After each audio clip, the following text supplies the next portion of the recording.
ధన్యవాదాలు అధ్యక్ష. మొన్న పోయిన నెలలో ఇందిరా మహిళా శక్తి ఆధ్వర్యంలో రాష్ట్ర ముఖ్యమంత్రి గారు సంబంధిత శాఖ మహిళా శిశు శాఖ మంత్రి గారు సీతక్క గారు చాలా మంచి కార్యక్రమం తీసుకున్నారు అధ్యక్ష. మహిళలకు వారికి మంచి చేనేత చీరలు పంపడం చాలా మహిళలంతా సంతోషంగా ఉన్నారు. ముఖ్యంగా ఈ యొక్క మహిళలకు బస్సులకు ఓనర్లు చేయడం, సోలార్ ప్రాజెక్ట్ నిర్వహించడం, క్యాంటీన్లు నిర్వహించడం చాలా సంతోషంగా ఉన్నారు అధ్యక్ష.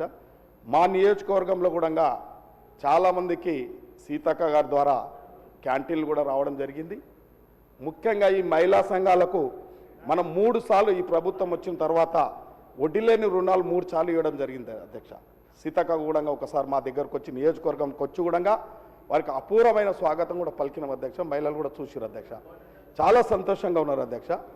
ముఖ్యంగా ఈ గ్రామ స్థాయిలో గ్రామ సంఘం ఉంటుంది అధ్యక్ష. అన్ని సంఘాలు కలిపి ఒక ముఖ్య సంఘం ఉంటుంది అధ్యక్ష. మండలాల్లో ఒక మహిళా సంఘం ఉంటుంది అధ్యక్ష. ఇక్కడ చిన్న ఒక ఇబ్బంది జరుగుతుంది, నేను సీతక్క దృష్టి కూడా తీసుకుపోతున్నాక. ఏం చేస్తున్నారక్క అంటే, గతంలో నిరక్షరాస్యులుగా గ్రూపులు ఉండేవాళ్ళు అక్క, వారిని కొందరు బుక్ కీపర్లుగా పెట్టుకుంటే వారు మిస్మేనేజ్ చేస్తున్నారక్క. తప్పకుండా దాని మీద ఒక పర్యవేక్షణ ఉండాలక్క.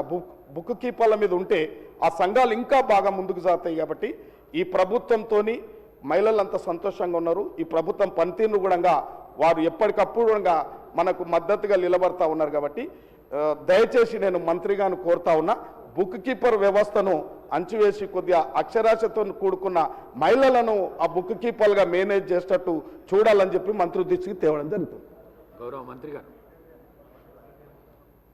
అధ్యక్ష, మరి పాయల శంకరన్న గారు అన్నట్టుగా మహిళా సంఘాలకు ఇందిరమ్మ ఇళ్లలో మెటీరియల్ కానీ, అదేవిధంగా మరి సరుకులు హాస్టల్లో సరుకుల అందించే అటువంటి పనులు కూడా ఇవ్వాలని చెప్పడం జరిగింది.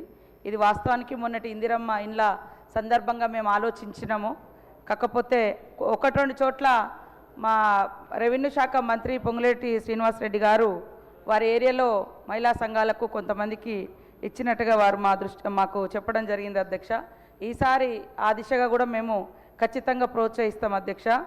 అదే కాకుండా హరీష్ గారు మరి డిఆర్డిఓ అవినీతి గురించి మాట్లాడడం జరిగింది అధ్యక్ష. తప్పకుండా వెంటనే ఎంక్వైరీ చేసి వారి మీద తగు చర్యలు తీసుకుంటాం అధ్యక్ష. అదేవిధంగా గండ సత్యన్న గారు కూడా ఇప్పుడు మన ప్రభుత్వ ఆధ్వర్యంలో మరి మహిళలకు ఇస్తున్నటువంటి అభివృద్ధి కార్యక్రమాలకు సంబంధించి చెప్తూ మరి వారు ఒకటి ప్రతిపాదన కూడా తీసుకురావడం జరిగింది. ఇందిరమ్మ చీరలు సంక్రాంతిలోపు ఇయ్యమని ఆల్రెడీ మేము ఆర్డర్ ఇచ్చి ఉన్నాం అధ్యక్ష.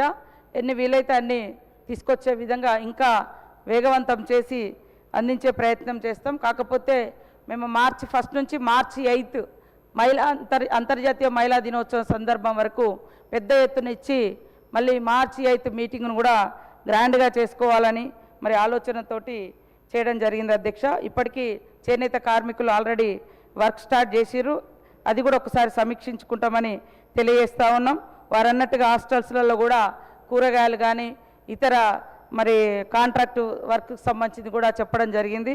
ఖచ్చితంగా మరి ఆలోచించి చేస్తామని తెలియజేస్తూ, మరి శంకరయ్య గారు మన ఎమ్మెల్యే గారు బుక్ కీపర్స్ కానీ గ్రూపులలో లోన్స్ ఇప్పిస్తామని కొంతమంది మరి ఎవరైతే సంఘాలలో పనిచేస్తున్నారో అలాంటి వాళ్ళు ఎక్కడ అవినీతికి పాల్పడ్డా సహించేది లేదు.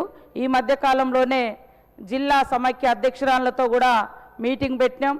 మరి డిఆర్డిఓస్ తోటి కూడా మీటింగ్ పెట్టుకోవడం జరిగింది. ఇవన్నీ కూడా సమీక్షించి ఎక్కడ కూడా అవినీతి జరగకుండా, ఇంకా అవినీతి చేస్తే మాదే రాజ్యం మేమే ఉంటామంటే కూడా చెల్లదని చెప్పినాం అధ్యక్ష.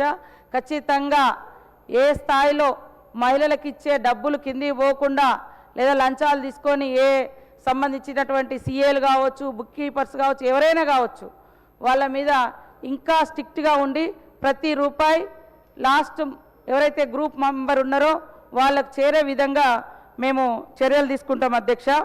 అదే కాకుండా ఈ మధ్యకాలంలో మరి మేము January 1 నుంచి ఒక ఓత్ లాగా మా సెర్ఫ్ ద్వారా తీసుకోవడం జరిగింది అధ్యక్ష. రాష్ట్రంలో అత్యంత పేదరికంలో ఉన్నటువంటి వాళ్ళను గుర్తించాలి. అత్యంత కఠినమైనటువంటి పేదరికంలో ఉన్న వాళ్ళను మా సెర్ఫ్ ద్వారా పేదరిక నిర్మూలన సంస్థ పేరే ఈ మహిళా సంఘాలను మనము బలోపేతం చేసి పేదరికాన్ని నిర్మూలించాలనేది సెర్ఫ్ యొక్క ఉద్దేశం అధ్యక్ష. సో ఈ సంవత్సరం మరి కేరళ తరహాలో కేరళలో రాష్ట్రమంతా మరి సర్వే చేస్తే 60,000 కుటుంబాలు అత్యంత పేదరికంలో మగ్గుతున్నారని వస్తే వారికి ఒక కుటుంబశ్రీ అని ప్రోగ్రాం పెట్టుకొని ఆ అత్యంత పేదరికంలో ఉండడానికి గల కారణాలు ఏంది అని తీసి దాని మీద ఫోకస్ చేసి ఒక్కొక్క ఇంటికి ఏమిస్తే ఈ కఠినమైనటువంటి పేదరికం నుంచి వాళ్ళు బయటకు వస్తారు, ఆ రకమైనటువంటి సర్వే కూడా చేయాలని నిన్న మొన్ననే అధికారులతో మీటింగ్ పెట్టి ఆదేశించడం జరిగింది అధ్యక్ష. ఖచ్చితంగా ఈ ఇయర్లో అత్యంత కఠినమైన పేదవాళ్ళను గుర్తించి ఆ పేదరికం నుంచి బయటికి తీసుకొచ్చి తద్వారా పేదరిక నిర్మూలనకు మా సెర్ఫ్ సంస్థ ద్వారా ముఖ్యమంత్రి గారి యొక్క ఆలోచన అనుసారం నిర్వహించడం జరుగుతుంది అధ్యక్ష. అట్లనే మరి మహిళా సంఘాలకు సంబంధించి మీరు చూస్తే రాష్ట్రంలో పెద్ద ఎత్తున ఇందిరమ్మ ఇండ్లు మహిళలకే ఇవ్వడం జరుగుతుంది అధ్యక్ష. మహిళల పేరు మీదనే ఇవ్వడం జరుగుతుంది. ఈ మహిళలలో కూడా మహిళా సంఘంలో మా సభ్యురాలుగా ఉండుంటే మనము ఇళ్లకు బేస్మెంట్ అయిన తర్వాత ఫస్ట్ విడత బిల్లు వస్తుంది అధ్యక్ష. కనీసం బేస్మెంట్ కూడా కట్టుకోలేని మా సంఘ సభ్యురాలుగా ఉండుంటే ఆమెకు ముందస్తుగా 1,00,000 రూపాయలు మా సంఘాల ద్వారా అప్పు ఇప్పిస్తున్నాం అధ్యక్ష, తక్కువ వడ్డీతోటి. అంటే పాపం వాళ్ళు ఎక్కడో పోయి వడ్డీలకు తెచ్చుకుని కట్టుకునే కంటే ఆమె మా మహిళా సంఘం సభ్యురాలకు ఒక ఇల్లు వస్తే ఆమె ఇల్లు కట్టించే రకంగా పునాది ఏర్పాటు చేసుకొని గవర్నమెంట్ బిల్ వచ్చేంత వరకు ఆమెకు 1,00,000 రూపాయలు ఇచ్చి బేస్మెంట్ లేపించే ఆ రకమైనటువంటి జిల్లాల వారిగా ఒక్కొక్క దగ్గర 12 కోట్లు 15 కోట్ల రూపాయలు అక్కడ వచ్చిన మా మహిళా సంఘంలో ఉన్న వాళ్ళ కోసం ఈ రకమైనటువంటి ఏర్పాటు కూడా చేస్తూ ఉన్నాం అధ్యక్ష. దయచేసి ఈ సభ ద్వారా ఇక్కడ ఉన్నటువంటి ఎమ్మెల్యేలు కావచ్చు, మా మంత్రుల అన్నలు కావచ్చు, అక్కలు కావచ్చు, బయట ఉన్నటువంటి మహిళా సంఘాల వాళ్ళకు దయచేసి మహిళా సంఘాలలో చేరండి. ఆర్థిక బలోపేతం అవుతారు, అప్పుల భారం నుంచి బయటపడతారు. ప్రతి రూపాయి కోసం బయటికి పోయి అప్పు తీసుకొచ్చుకొని వడ్డీలకు చక్ర వడ్డీలు కట్టే కంటే మహిళా సంఘంలో ఉంటే ప్రభుత్వము ఒక పెద్దన్నలాగా, ముఖ్యమంత్రి గారు తోబుట్టులాగా, మరి ఈ గవర్నమెంట్ మీ కుటుంబం లాగా మహిళలకు అండగా ఉంటుందని తెలియజేస్తూ ఉన్నాం అధ్యక్ష. కాబట్టి ఖచ్చితంగా ఇంకా ఇప్పటికే ఐకేపీ సెంటర్స్లలో అధ్యక్ష పెద్ద ఎత్తున మహిళా సంఘాలకు ఇస్తున్నాం. ఒక్కొక్క జిల్లాలో ఐకేపీ సెంటర్స్ నిర్వహించుకుంటే 2 కోట్లు 3 కోట్ల ఇన్కమ్ కూడా వాళ్ళకు వస్తూ ఉంది అధ్యక్ష.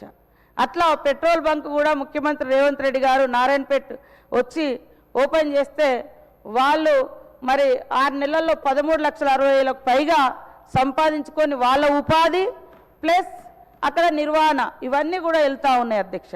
కాబట్టి మహిళా సంఘాలలో చేరమని ప్రతి ఒక్కరిని ప్రోత్సహించాలని ఈ సభ ద్వారా మీ దృష్టికి తీసుకొస్తా ఉన్నాం అధ్యక్ష. ధన్యవాదాలు అధ్యక్ష. Question number 14.